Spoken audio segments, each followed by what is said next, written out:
Members and guests, I am pleased to introduce our guest speaker. She is the President and CEO of the Guam Visitors Bureau, a former senator in the 34th and 35th Guam legislature, and has served as a congressional policy advisor, legislative chief of staff, and consultant to businesses, government agencies, and nonprofit organizations, both here and at home and around the world. She represented Guam at the 2012, 2016, and 2020 Democratic National Conventions, and served as National Committee Woman for the 2024 Democratic National Convention. She was selected by the Obama Foundation for its inaugural Leaders Asia Pacific cohort in 2019, appointed by the U.S. Commission on Civil Rights to Guam's inaugural advisory committee in 2022, and invited to serve on the Asia Pacific American Institute for Congressional Studies Advisory Council in 2024. She also lends her leadership as Vice President of Amphibious Aquatics, Secretary of the Guam Women's Chamber of Commerce, and as a board member of Famalawan Rights. Did I say that right? Wow, that's a long list of accolades. But most notably, she was honored as the 2014 Reina A. Letty Guam Young Professional of the Year. Please join me in welcoming our guest speaker, Regine Disbelief.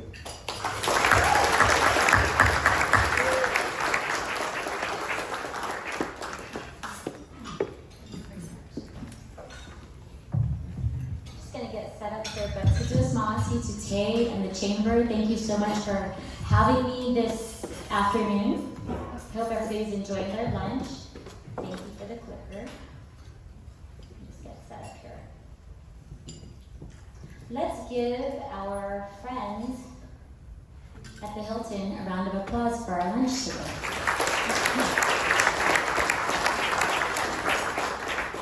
Definitely a big tourism partner.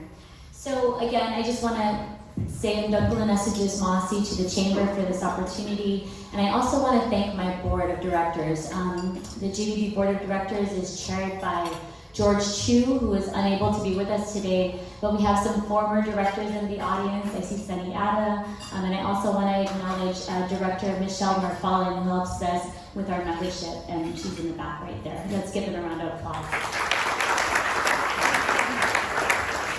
Also, before I begin, I just want to take a moment and acknowledge our very hardworking and dedicated team from GVB. They're at these two tables right here, so thank you to our research and marketing and destination development and our admin and finance team for being here and for your support day after day.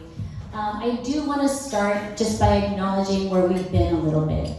So we all acknowledge that COVID-19 was a terrible pandemic. It kept a lot of our visitors home and away from our shores.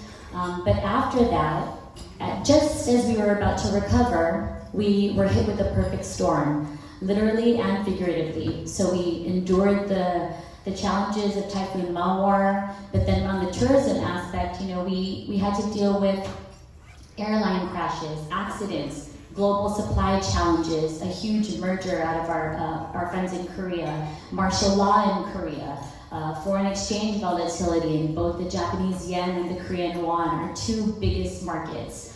So I've been on the job for about 7 months now, and despite all of those challenges, the good news is we're starting to see signs of life and momentum. All of the work that everyone in this room has been putting in is really starting to pay off. And so I'll start off with that. Here's some tourism updates for you. I'll focus on arrivals, visitor profiles, and economic impact of the tourism industry on Guam. So first off, in August, we have a full month of August arrivals to report.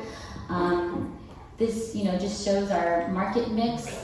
We are up double digits in our top two major markets of Korea and Japan for the month of August. Also, a strong increase of 386% for Taiwan year over year as a result of our direct service from our hometown carrier, United, which began in April of this year. So this is twice weekly service on Wednesdays and Saturdays from Taipei to Guam, and we're also looking at an 18% year over year increase.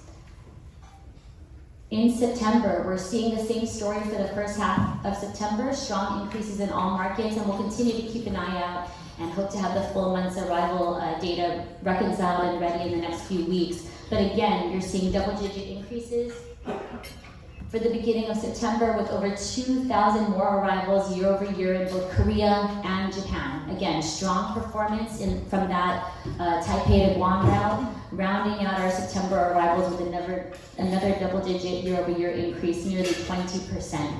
And you know, I mentioned the perfect storm earlier, and while we had some strong fiscal year-end results, it still wasn't quite enough to make up the loss of capacity from Korea earlier in the year. And that brings us to our arrivals calendar year to date. We are seeing Japan rebounding with double-digit increases in both the calendar and fiscal year, so that's some good news. And we're still pending the last half of September, but it looks like we'll come in slightly below or around the same number of arrivals from a calendar year perspective. And then in terms of fiscal year, same story here. Again, some great news. We've restored our exit survey program, and we have a team stationed at the airport that collects data and information from visitors upon their departure, data about their expenditures, some feedback about safety, satisfaction, and their overall Guam experience. So we'll share some of that with you. First step out of Korea, here's our visitor profile. Several million Korean won is equivalent to about 64,000 USD. So that's the average household income of our visitors. We're looking at Korean visitors a little bit older, staying a little bit longer than their Japanese counterparts, closer to 4 nights on average. And again, this is data from Q4 of fiscal year 25, so July through September of this year. We also are tracking their spending. So let's just have a show of hands of those in lodging. So if you work for a company that provides hotel accommodations, please keep your hands up. Thank you very much. Anybody in the room that provides service to these folks at the hotel. So if you're financial services, telecom, utilities, let's keep those hands up. All right, great. So that was the #1 top spending category. How about for activities and entertainment? Please raise your hand if you're part of an organization or a business that provides activities and entertainment to our guests. Ben, you should raise your hand because Pirates of the Pacific counts. There you go. We also have, rounding out kind of the top 5, shopping. Anybody here in retail? Katrina and Talan, that's you. Raise your hands or I will call you out.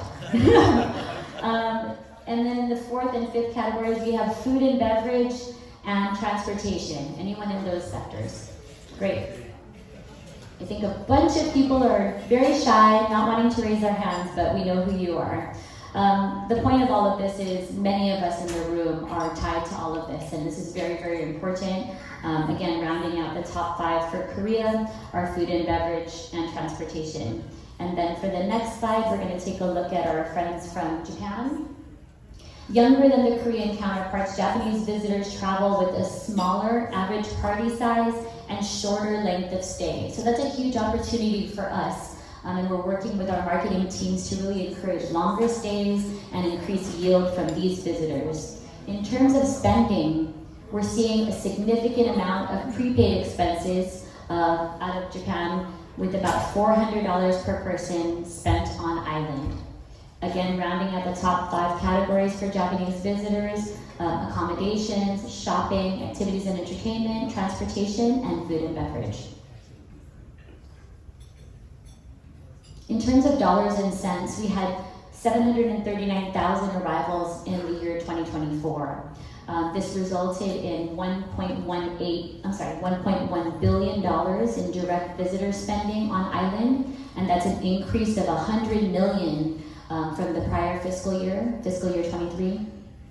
$1.4 billion in total economic impact, so that's direct, indirect, and induced spending. We support 14,400 jobs are supported by the visitor economy, and $151 million in local Guam taxes. You're welcome, Senator.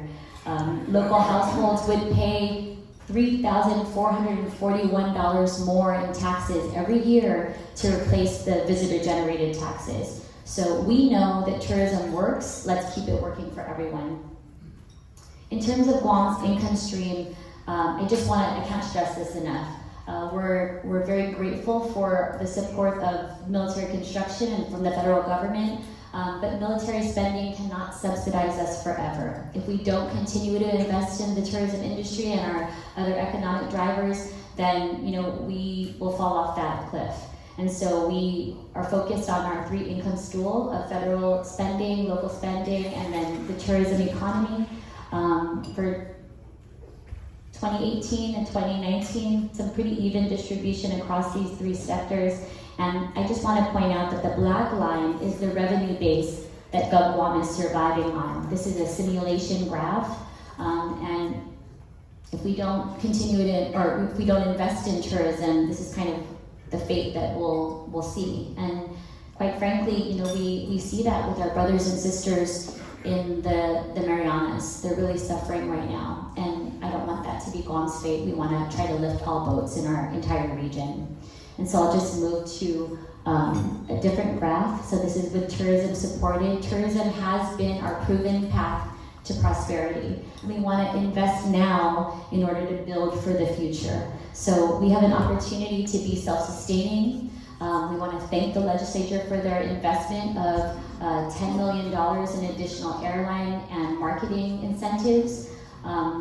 The investment that we make now is proven. It's not gambling. It's not a buyout. We have load factors, we have demand, and tourism is tried and true. If tourism really is our #1 economic driver, then we need to invest in it. So we're really grateful to our partners in the legislature, really led by our oversight chair, Senator Jesse Lujan, the OFB chair, Senator Chris Duenas, and Senator Vince Borja is here today, but many of the folks in the legislature who stood up and helped us to make this a reality. So we really want to, let's give them a round of applause.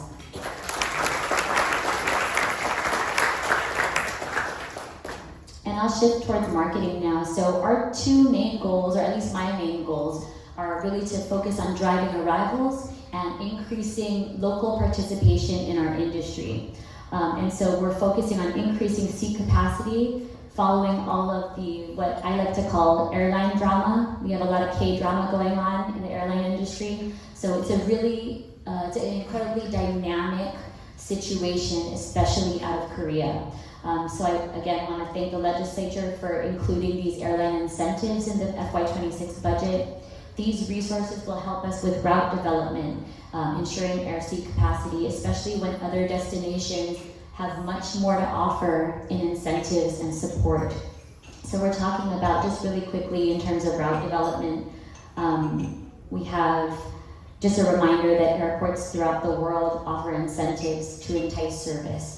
Thailand offers 95% off their landing fees for new destinations. Hong Kong, Denver, which you wouldn't think is really a competitor to Guam, but when we have low aircraft shortage or aircraft supply, an incentive for new carriers at $7 million for unserved routes in Asia would take a plane that could otherwise fly maybe 2 times to Guam and provide direct service to Denver with this great incentive.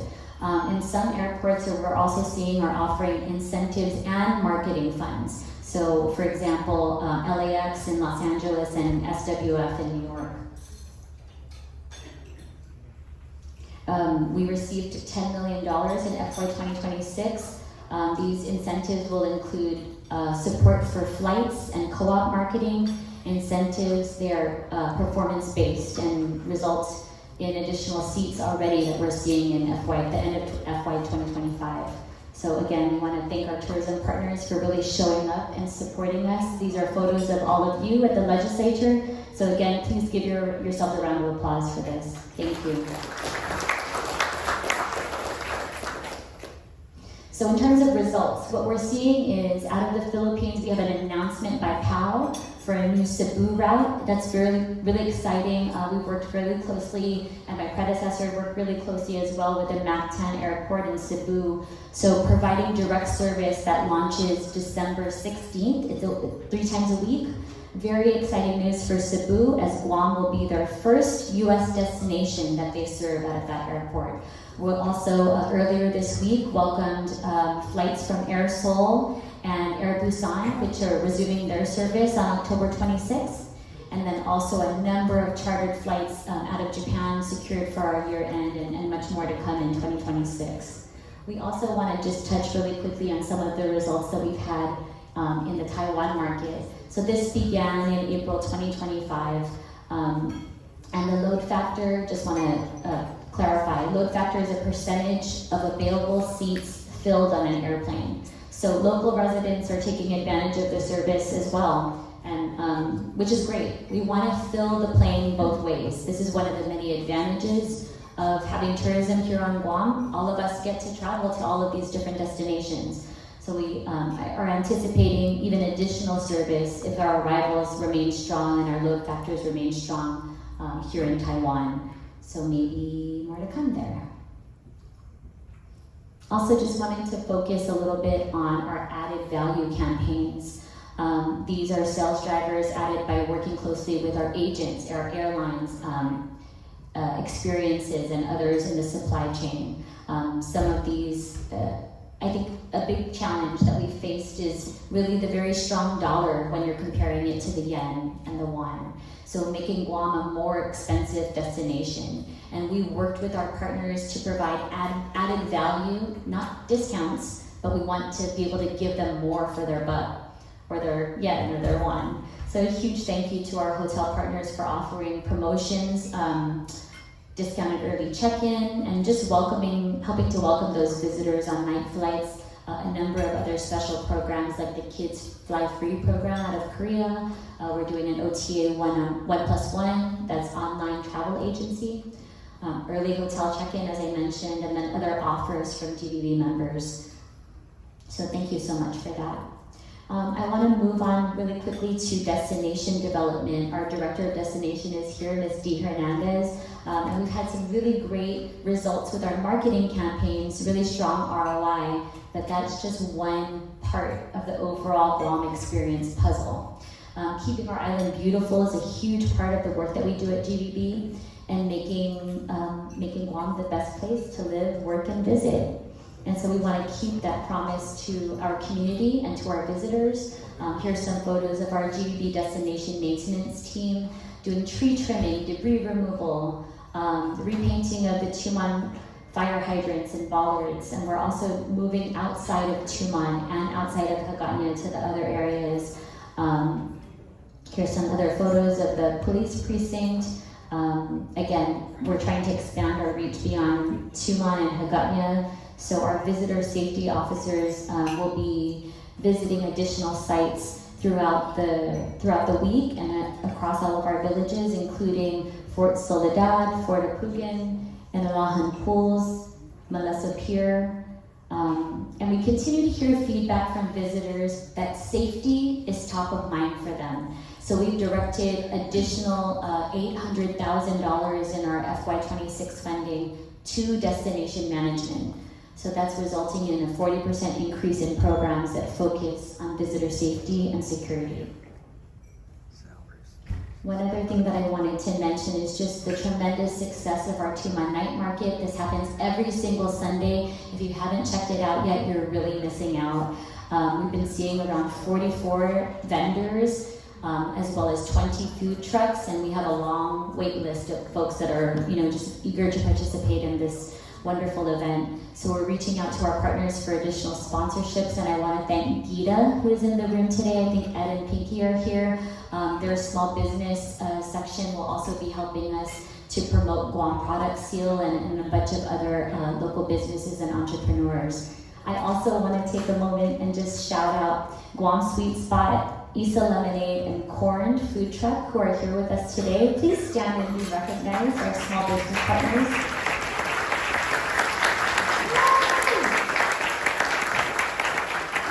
If you have not checked out their tasty treats, please do. It's really delicious. But we just want to thank them and encourage all of you to support them at the night market. In addition to the night market every Sunday, we're also pushing our signature events for shoulder periods. Oh, again, if you want to get involved, Tuma Night Market at visitguam.com. So in terms of signature events, we want to thank our sponsors, Bank of Guam, Baldiga Group, Micronesia Mall, Sinahanya Arts Center, and many more. So the inaugural Guam International Dance Festival is scheduled for December 5th to the 7th. Tay has already agreed to performing there, so please don't miss it. It's really great. He's been working very hard. He and his CPA will be doing a duo presentation. So thank you so much, Tay. Oh, the entire chamber board? Is that what you said? Okay, great. Showcase and competition to really celebrate cultural heritage, creative expression, and Tay's artistic excellence. So thank you so much, Chairman Tay. Registration actually closes today, so if anybody else wants to jump on board and provide some healthy competition for Tay and his group, we welcome that. Please visit guam.com/GIDF. We already have over 25 dance groups registered, representing Japan, Taiwan, Malaysia, Philippines, India, Guam, and Tay. Thank you. I'm not giving up on that. As you all know, every single year we have our Cocoa Weekend. This coming year it's set for April 11th and 12th. And I also want to recognize our partners from the Japan Club of Guam, who I think are also here today. We have our Cocoa Kids Run on Saturday, followed by the 44th Harumatsuri Guam Japan Festival in the afternoon and evening, which is always a wonderful time. And then Sunday we have our half marathon and Ekiden relay. If you or your employees are interested in forming an Ekiden relay team, it's a really great way to provide that employee benefit and encourage wellness. So, you're welcome to register for that, or if you're trying to take on something more serious, half marathon is no joke. Please join us for Coco. Again, we also want to recognize a number of our partners in progress. We partnered with GCC, Department of Labor, JGTA, recently for a bus driver boot camp to address shortage of drivers and really move towards workforce development and improve ground transportation services. GBB has also partnered with the Chamber, and I want to acknowledge who I call Graffiti Batman, Ben Ferguson. If you could just please stand and be recognized. Ben is really helping us and providing a great deal of leadership in this area. It's unsightly. Many of us drive past it every single day and we cannot continue to ignore it. We are working with our partners at the Island Beautification Task Force and the Chamber and GDB, really teaming up to focus on destination enhancement. We recently conducted the asset improvement census. We've driven around the island, so that's the photo that you see there on the right-hand side. And I just really want to, and I can't emphasize this enough, this is a Team Guam approach. We have partnerships with other Guam agencies, DPW, Land Management, the Mayor's Council, IBTF, on the destination management side, but also GPD, GFD, DPR for safety and security, and then our partners at the airport and CQA for the airport experience for arrivals data, as well as the Guam Legislature and GITA for tourism investments. So this is all of us working together to really continue this momentum and push us forward. And the Chamber is such a huge part of that. So I'm so grateful to all of you for your support of the Chamber and your support of GDB and the tourism economy. I also want to highlight something that we've launched recently, a monthly newsletter, eHistoria. So without those phones, go ahead and sign up today. The QR code is right there. It provides highlights of our initiatives, market updates, all things Guam tourism. And as I wrap up with what's ongoing, we also want to look to the future. And so here's a quick arrivals forecast that we have for FY26. Again, 1 million arrivals is always what we're shooting for. We've seen a lot of momentum in this fiscal year. There are a number of positive signs. We look to the partners in this room to really help us achieve the moderate arrival forecast of 874,000, which would be an 18% increase. But we also want to continue to shoot for that over 1 million arrivals in the optimistic green line that you see up top. And I know a lot of you at this point, lunch is starting to settle, and you're thinking to yourself, how can I help these wonderful people at the Visitors Bureau and the Chamber? How can I help us get to that optimistic arrivals forecast? And so I just want to urge all of you, let's continue to work together. Please, maybe if we could have a show of hands of all of you in the room who are GBB members, raise your hand. Taylor, you got that? Hold on. Keep those hands up. Keep the hands up. Smile for Taylor. Taylor's our membership officer. Okay, you can put your hands down. So lots of opportunity for us to sign up new members because not everybody raised their hand. Thank you, Taylor. You have you and Director Murfallen can identify folks in the photo to become a GBB member today. But yes, support us as a sponsor to many of these events that we're putting on, and help us to improve our destination offerings, keeping those restrooms clean. We all need to pitch in and do our part, but also want to encourage you, if you have any feedback, if you have any concerns, my email is regine.lee@visitguam.org. Please share your concerns and your feedback directly with us. We can try to do what we can, engage our government partners and our private partners to try and help out. We're all in this together. We're totally open to your feedback. Please call us 671-646-5278 or email us again at info@visitguam.org. And I just want to say, I'm for your time and attention, for not heckling me like I've heard that you've done to other speakers in the past. So rude, guys. Thank you so much for your behavior this afternoon, and Viva Guam!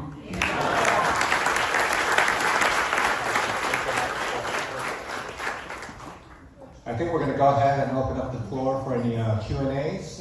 If you do have a question, please raise your hand, and we could probably bring a mic over.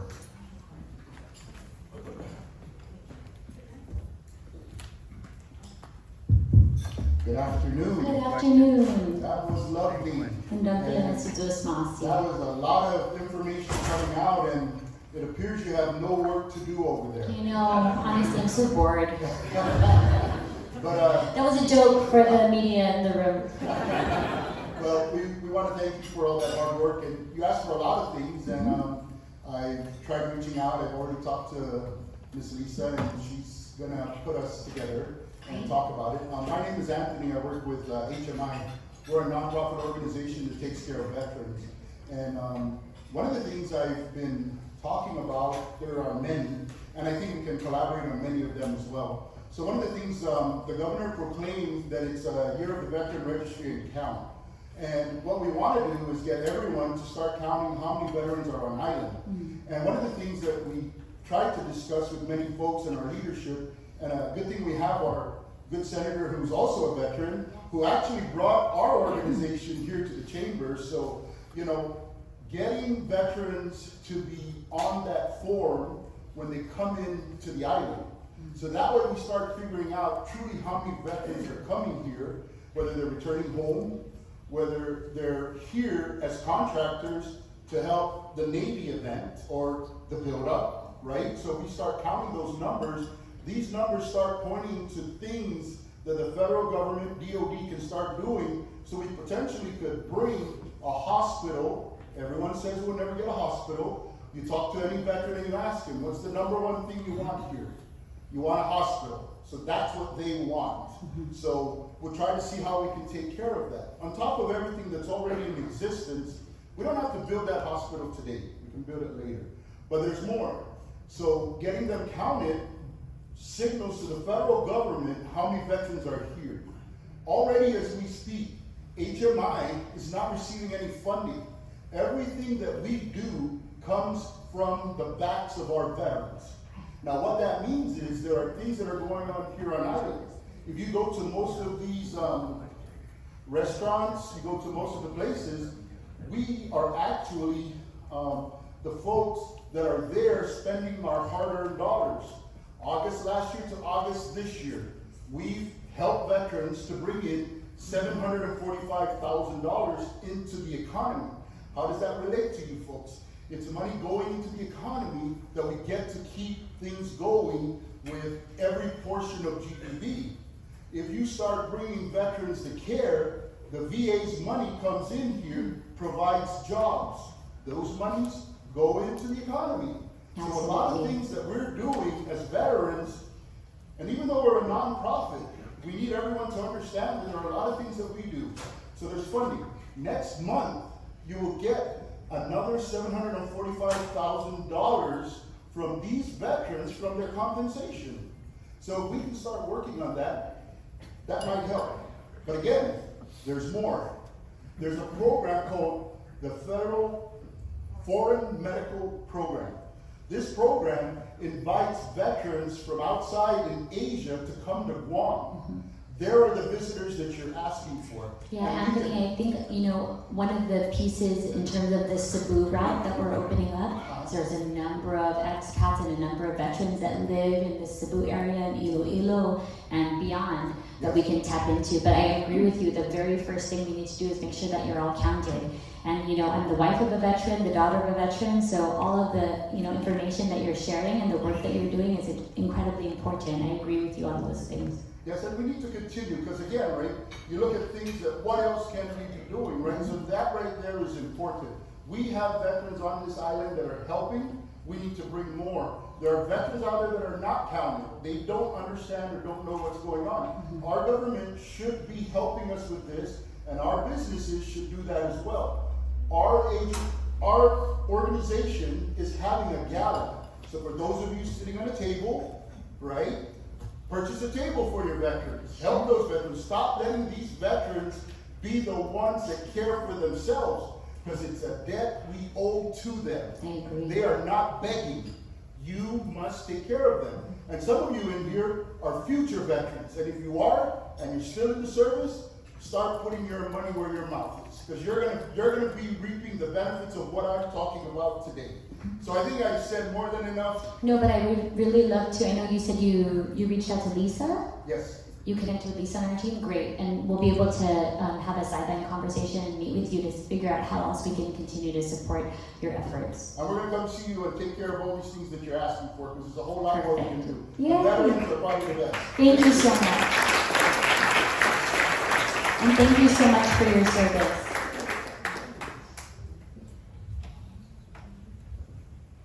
Hi, we just met. Confident. I'm Chuck Hedges, sorry.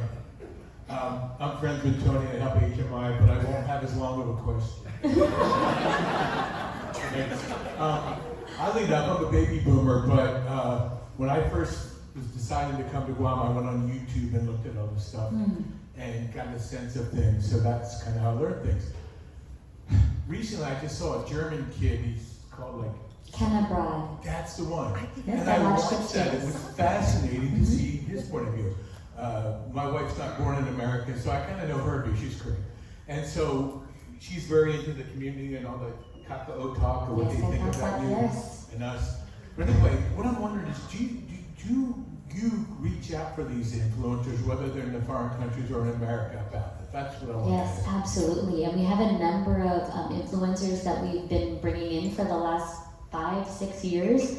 But one thing that we're working on this year in FY26 is linking influencers from all of our source markets with our local influencers too, so that they can get more of an authentic experience here on Guam. They might be able to show them things that a regular, maybe a tour operator might not show them. And then that kind of creates this collaboration. They share and they amplify their reach. And they continue that conversation even after their stay. So that's one of the things that we're trying to do. Again, increasing that local participation in our industry is paramount. Thanks, Chadwick. Hi, thanks for your Hi, presentation. I notice you guys are the beautification effort, even on Tuman, painting the sidewalks. How about the bathrooms? I know the government, there's a lot of maintenance issues on Guam that have not been handled by the government. Now, GVB has funding sources. Visitors go into these bathrooms and it's embarrassing. So hopefully you've expanded the beautification process to handle the public areas as well.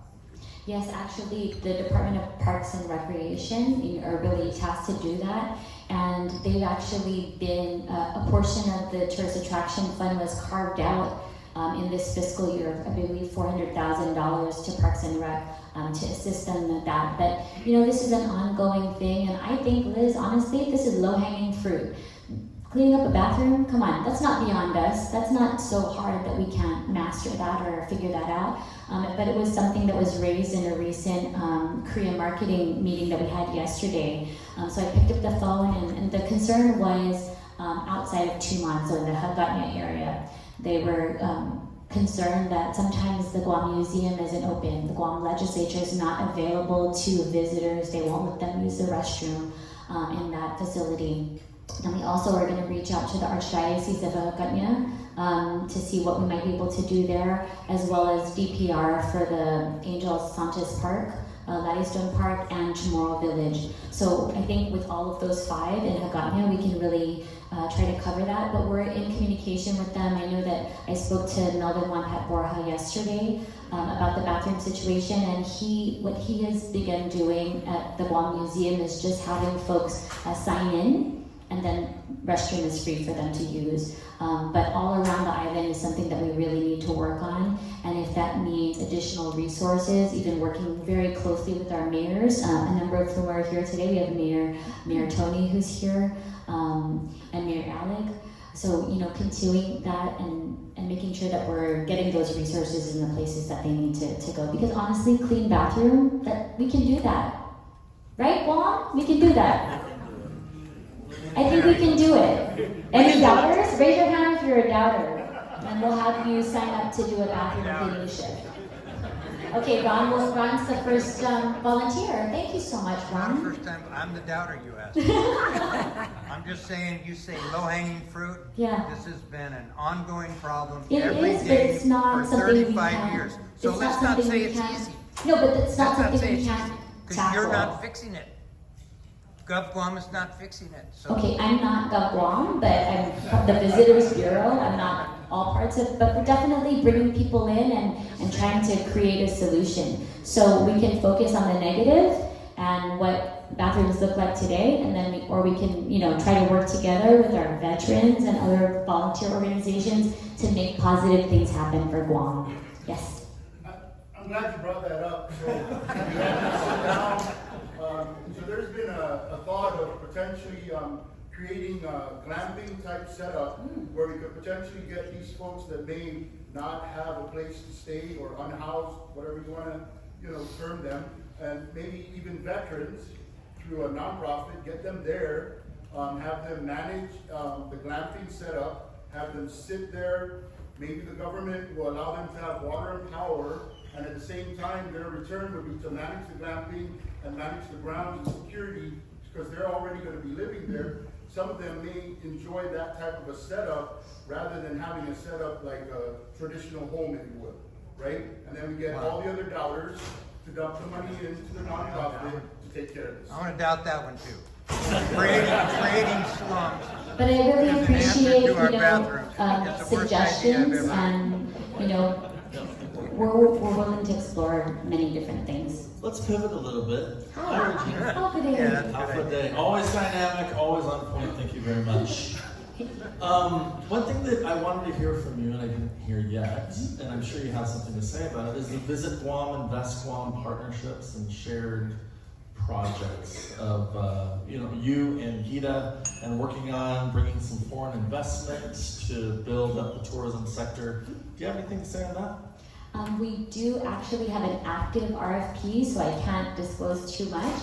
But if you look on our website, there's something going on there, and many different MOAs and partnerships that we're working on with Gita. One of the things that we're doing with Gita is also pivoting off of our night market and making sure that local businesses are participating in that more fully, but definitely trying to bring in foreign investment. And I know that Ed and Pinky are here they're going to raise their hands, our partners at Gita, so if you have questions. But yeah, definitely increasing the collaboration there and doing what we can, because we have offices in all of our markets. So office in Tokyo, office in Seoul, office in Taipei, office in Manila, and so bringing all of those potential investors to Guam and working with our friends at GITA, absolutely an opportunity for us.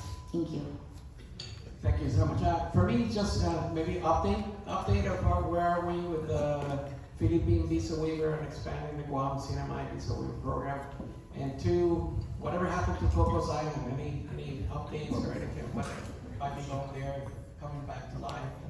So I think on the Cocos Island, is that Bikini Island Club? So they are a GBB member. We've met with them pretty recently, and they're continuing their efforts down there to bring folks down there. Was that your question? Yeah, they're running, they're operating, and you can find them, I guess, bikiniislandclub.com. I'll have to check and get back to you. But in terms of the visa waiver, especially with this new route to Cebu, we really tried to hit the ground running with that, have increased conversations. I know in the last federal administration, they were very, very close. They also received a number of letters and support on the Philippine side from both the House and the Senate in the Philippines. I was recently in Washington, D.C. and met with the Philippine ambassador to the United States. He is very, very supportive. And it sounds like we're really trying to work with our congressmen as well as folks in the State Department and Department of Homeland Security to just see if there's another way that we can tackle this. Maybe in terms of we don't want not an act of Congress, but maybe in the executive side, there's something that they can do to add Philippines to the visa waiver. So that's kind of my update, but let me see what else we have, if there's anything else from Congressman Moylan, and I can get back to you on that. We'll take Thank one more you, question. Juan Carlos. One more question. Good afternoon. How today is CJ Urquijo running for the board? Just a little plug there. Yes, thanks. Remember, vote for me. I feel like Pedro now. A few months ago, we had so much fun hosting travel agents, influencers from Malaysia. I mean, I had a blast, and they actually stayed here, and we were, we made new friends. I'm curious to find out if there are any developments in that. Yes, absolutely, and thank you for that question. We also have a bunch of folks from our marketing team, Martin Gloria and others, who have been really instrumental in Malaysia. So Malaysia does have, or is part of that visa waiver program. We did bring over a number of influencers, but also travel agents, as CJ was mentioning. And a number of them are part of this next group of folks that are coming out for the dance festival in December. So again, continuing to get their feet wet, and we've seen some momentum there building. And we're also looking at some of the way that they come is typically through Manila.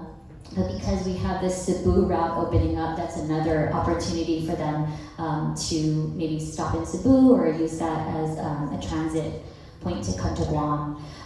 Some of the challenges is just kind of limited halal food for a number of our Malaysian travelers. So if anybody, in the audience is thinking about adding halal options to their menus, we'd encourage that.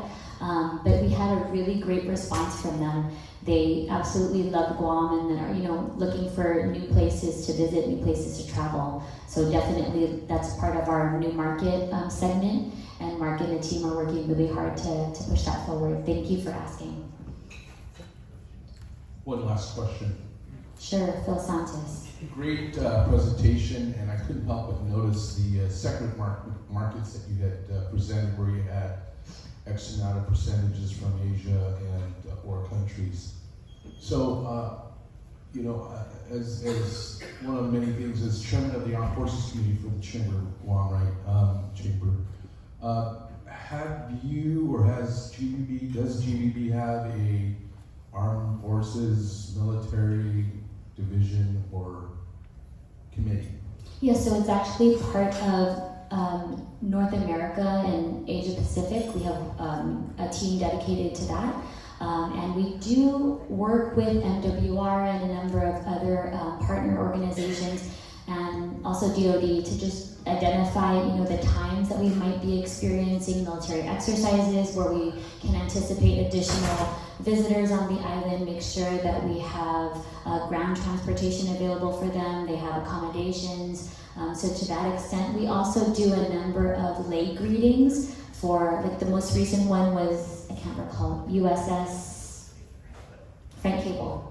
That was there. So we were there welcoming a lot of those service members to our island, especially the ones that are coming home to Guam. Always wonderful to see that. But I think there's some opportunity there, Phil, for us to work a little bit more closely together and figure out what else we can do. Yeah, so I was thinking maybe next year when you come back to this meeting, we could have a slide just for that.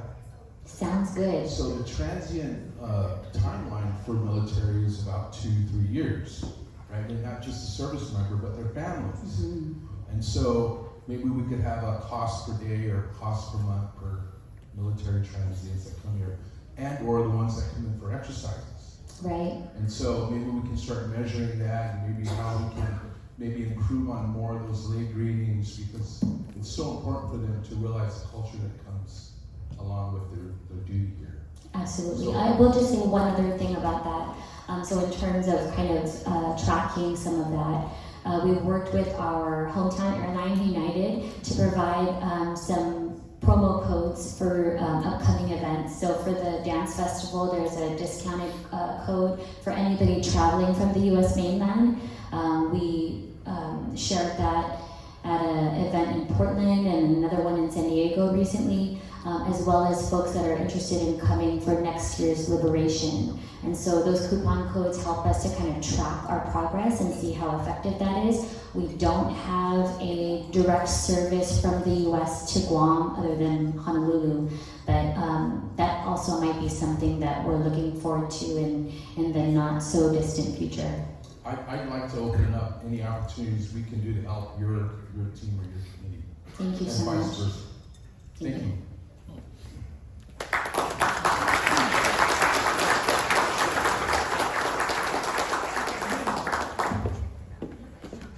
Let's give another round of applause for Eugene. That was great. That was a great presentation.